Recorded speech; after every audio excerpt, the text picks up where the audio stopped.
Olá, meu nome é Carla, sou de Bragança Paulista, tenho 45 anos, sou casada. Há 3 anos eu sou casada com um rapaz que também é cadeirante, né? Eu vou falar um pouquinho para vocês sobre a minha deficiência. Há 27 anos eu sofri um acidente de carro e eu tive uma lesão medular de C5 a C7.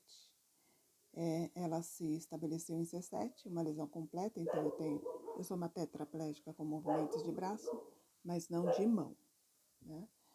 E meu tratamento foi fazer a reabilitação para aprender a lidar com minha nova condição física, né? Como o meu quadro é um quadro completo, foi fechado com uma lesão completa, então eu não tive nenhum retorno de movimento e sensibilidade. Então, o que eu tive que aprender é a lidar com o meu novo corpo, né? Então, eu fiz a parte de fisioterapia, de TO e a terapia, né? E foi o que me ajudou muito, né? Claro, a passar pelas fases de luto, aceitação, não aceitação, todo esse processo aí que me ajudou a entender que era só uma condição física e que, né, eu tinha 2 opções, né? Foi que a minha primeira psicóloga falou: ou você fica deitada na cama e espera a morte chegar, ou você vai tocar sua vida para frente. Quando ela me falou isso, foi um baque. Na hora eu fiquei, né, sem saber porque entender o que eu ia fazer da minha vida, porque eu estava esperando, sei lá o que, um milagre acontecer e eu voltar a andar. Mas foi o que me impulsionou. Eu falei, eu não tenho outra opção, tenho que viver. Então, bora lá. E nisso também, assim, graças a Deus, a minha família sempre me deu suporte, principalmente a minha irmã, né? Porque a minha mãe deu uma desestruturada, ela não aceitou a minha deficiência, não aceitou no sentido de não aceitar eu estar naquela condição, né? Então, a minha irmã que saiu do trabalho, ela que ficava comigo em casa e que foi me acompanhando, né, nas terapias e tudo. E nisso foi também que me fortaleceu, né, de levar para sair, de fazer, acontecer, vamos lá, bora lá. Então, nessa questão de família, de amigos, eu sempre tive apoio, né? Eu posso dizer que eu acho que eu fui sempre muito agraciada, né? Por ter todo esse apoio de família e de amigos. E nesse processo aí, nesses 27 anos, assim, eu fiz, né, várias coisas, como fiz dança terapia. Na dança terapia foi que me ajudou a conhecer o meu corpo, né? A conhecer não só os meus limites, mas principalmente as minhas capacidades. Isso fez uma diferença muito grande, né? Conhecer as capacidades do meu corpo. Quando acabou a dança terapia, eu conheci um grupo de dança semiprofissional e fiz parte desse grupo por 4 anos, viajando, se apresentando. E isso, assim, foi muito bom, porque eu achava que nunca mais eu ia voltar a dançar, namorar, né? Para mim, minha vida tinha acabado. E, de repente, eu fui retomando isso, né? Poxa, voltar a dançar, que era uma coisa que eu amava fazer. Então, eu aprendi a dançar de um jeito diferente, aquilo foi maravilhoso. E me fortaleceu, né? Foi o que me fortaleceu, foi o que me, sabe, me levantou a autoestima e foi me impulsionando mesmo. Eu só parei para poder fazer a faculdade, porque aí não dá, né? A gente sabe que a faculdade toma tempo, então, infelizmente, eu não consegui continuar na dança, né? Mas foi para ir para psicologia, que é o que eu amo fazer, né? E nesse meio tempo aí, o que eu posso dizer? Muita coisa aconteceu, né? Nesse tempo, também a questão de voltar a estudar, né? Eu tive que levei um tempo para voltar, porque eu tive que encontrar uma escola que se adaptasse um pouquinho para mim, né? Não que era adaptada, que era difícil. E a questão de transporte, né? Como no caso eu não tinha carro, Então, a minha maior dificuldade foi a questão do transporte. Conseguir me locomover até a escola. Na época, a minha sorte foi que em São Paulo entrou o Atende. Atende era uma frota de vans adaptadas que levavam para terapia e para estudo. Então, eu consegui isso. E aí foi que eu voltei a estudar e depois fui para a faculdade. Na faculdade também, eu posso dizer que eu sou muito agraciada por Deus, porque eu não tinha condição financeira.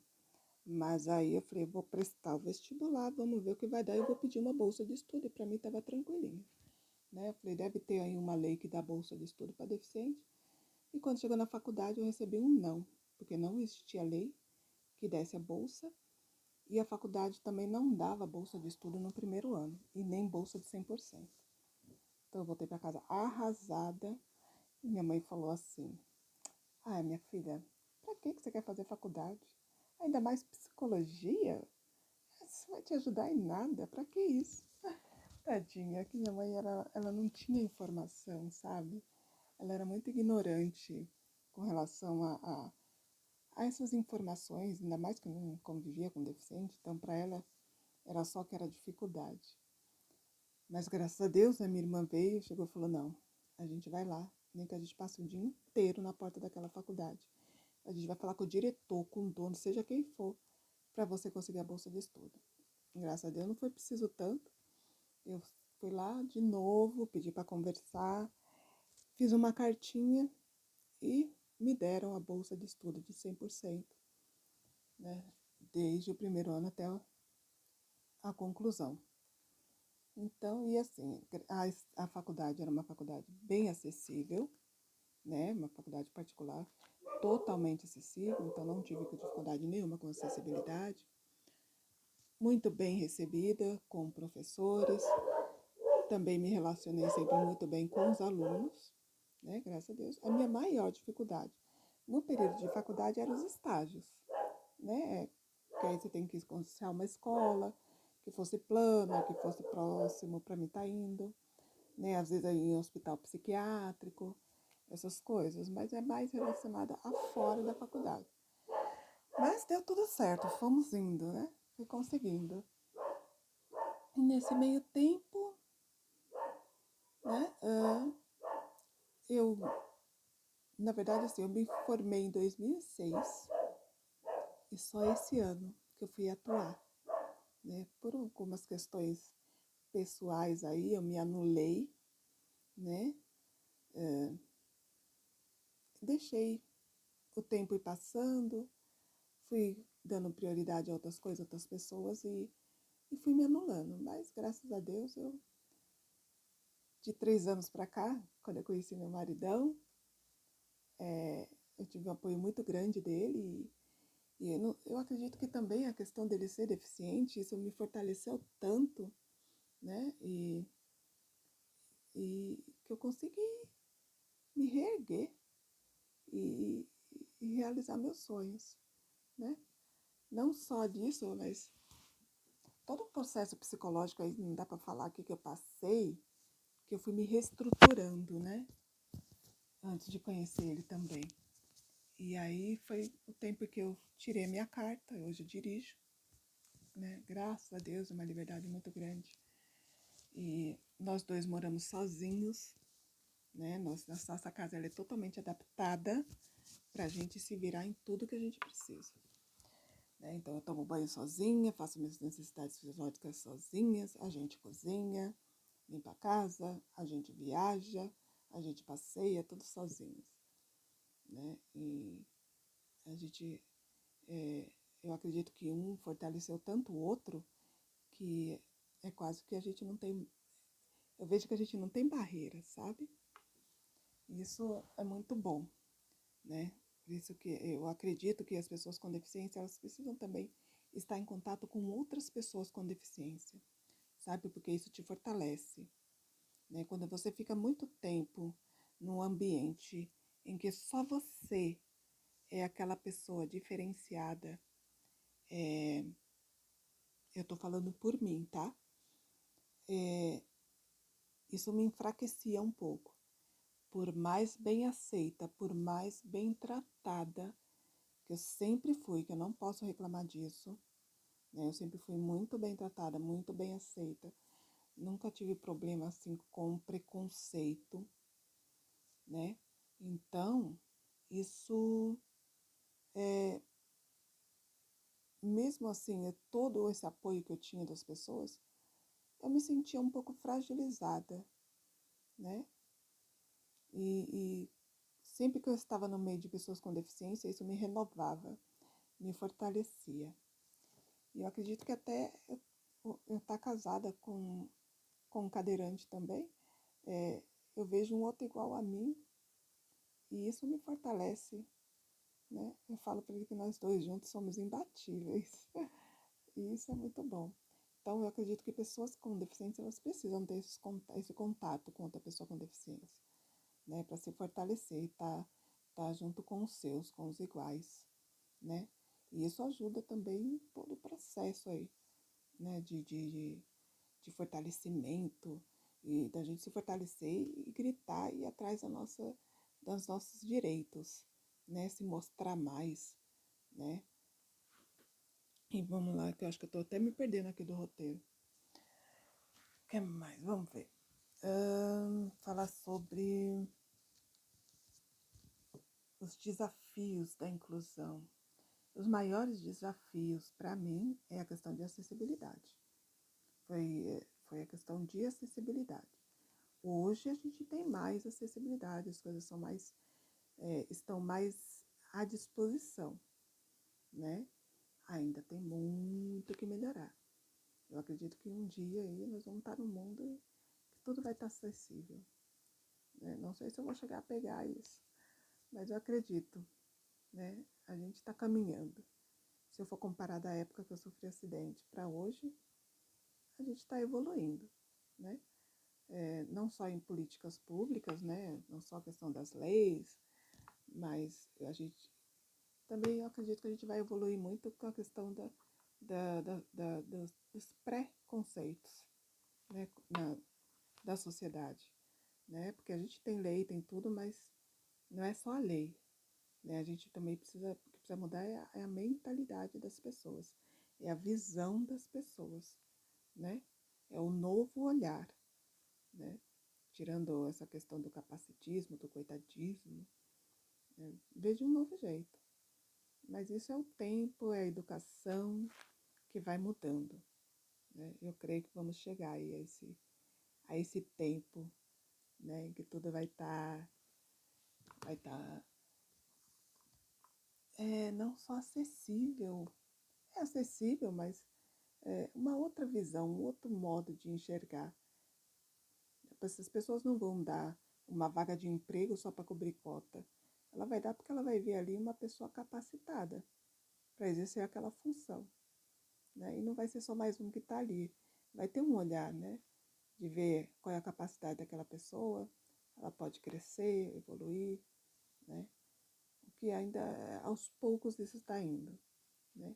É não só fazer valer a lei, mas que um dia ela não seja só uma obrigação, mas vai ser mais uma condição e uma forma normal, né? A pessoa vai mandar o currículo, bora lá, vamos pegar. Sem prestar muita, sem ser obrigatoriedade, mas ver como mais uma pessoa capaz. O que mais? O que eu acho do BPC? Por enquanto é necessário. É um, é um auxílio necessário, é um valor infelizmente baixo, porque tudo que se refere à deficiência, né, as necessidades de produtos, sonda, fralda, cadeira de roda, almofada, bengala, muleta, isso é tudo muito caro, tá? É muito caro. E o governo dá, mas ele dá produtos intermediários e aí muitas vezes você leva aí 2 anos para conseguir, né? Então, eu que sou cadeirante, às vezes passo 10 horas sentada, né? Eu preciso de uma cadeira que ela me assente, seja confortável, me ajude a ficar numa postura boa. Eu preciso de uma almofada boa, que não vai evitar que eu tenha escara. Só que para isso, assim, uma cadeira minimamente confortável, leve, ela vai aí de 5 para 10 mil reais. Uma cadeira básica hoje em dia, pro dia a dia, básica, você paga em torno de 2 mil reais. Isso é muito. Isso é muito para quem recebe um salário mínimo, né? Aí você tem gasto de sonda, que às vezes o governo não tem, né? O governo é obrigado a dar, o postinho dá, mas nem sempre tem. Então você tem que comprar medicamento, né? Eu conheci a Neire fazendo um tratamento para bexiga, que hoje me permite passar longo período aí sem ter que passar sonda e sem ter escape de urina. O que me dá muita liberdade para poder sair, né? Para ficar à vontade, até para trabalhar. Né? Antes de fazer esse tratamento, eu era muito limitada com essa questão. Então, eu não saía para ficar longo tempo fora, a não ser que tivesse um banheiro acessível. Mas se eu fosse um lugar que não tivesse um banheiro, era curtíssimo tempo, né? Para não ter o risco de ficar escapando urina. Porque eu tinha uma bexiga neurogênica que não aguentava. Mas hoje a gente tem tratamento, né? Tem uma medicação boa, mas é caro. É caro, né? Ou você vai fazer um botox, tem manutenção, você tem que ficar indo fazer esses.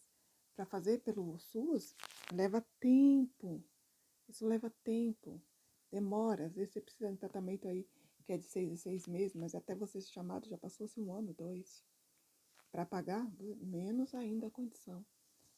Então, assim, essa questão do BPC, né? E isso ainda precisa ser melhorado. Ou se melhora o valor, ou então se tira os impostos aí dos produtos, né?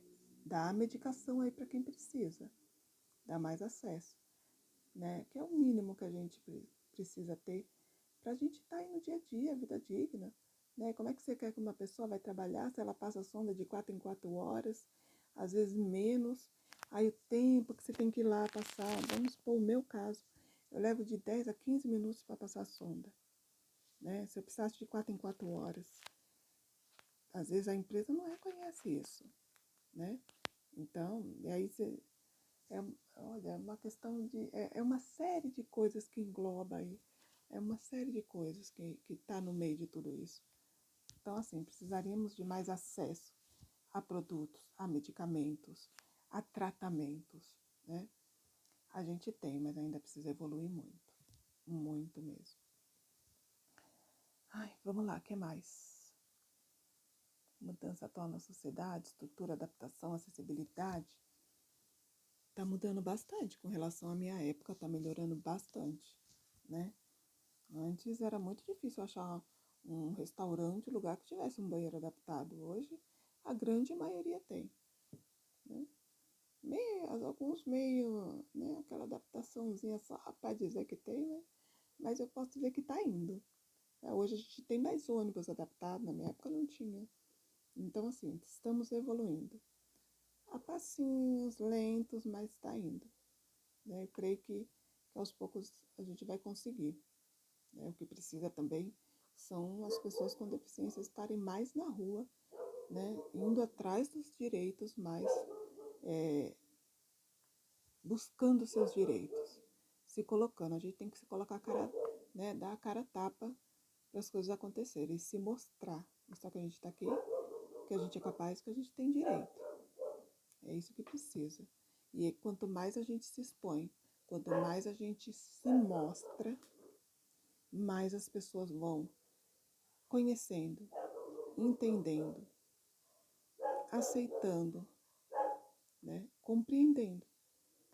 Isso é uma questão não só que precisa ter de educação, né? Inclusão. Inclusão não é só você pegar um deficiente, colocar dentro de uma escola e colocar um cuidador, porque hoje em dia o que você mais tem é um cuidador.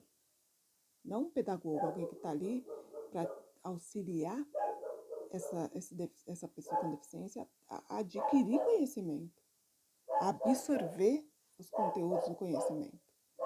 Né? Isso precisa ser mudado. quando isso for mudando, essas pessoas vão estar mais, se expor mais, e isso vai mudando mais a visão da sociedade com relação a gente, né?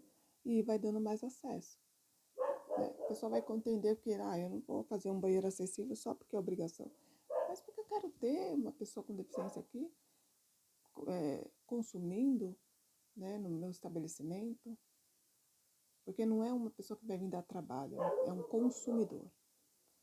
Tirar um pouco essa visão do que dá trabalho, que ocupa espaço, e de um consumidor. E assim vai indo em todas as áreas, né? Em tudo. A gente precisa se mostrar mais, dar mais cara a tapa, exercer mais, buscar mais os nossos direitos. E isso vai fazer com que as coisas vão evoluindo. É assim que está evoluindo, né? Cada vez a gente vai vendo mais deficientes aí na rua, mais deficientes na política, brigando pelos nossos direitos. E Deus quiser, um dia isso vai estar bem amplificado, vai ser mais naturalizado. Não vamos falar só como brigando. Vai se naturalizar. Bom, é isso que eu tenho para falar. O assunto é muito grande, é muito vasto. Eu espero poder ter ajudado vocês.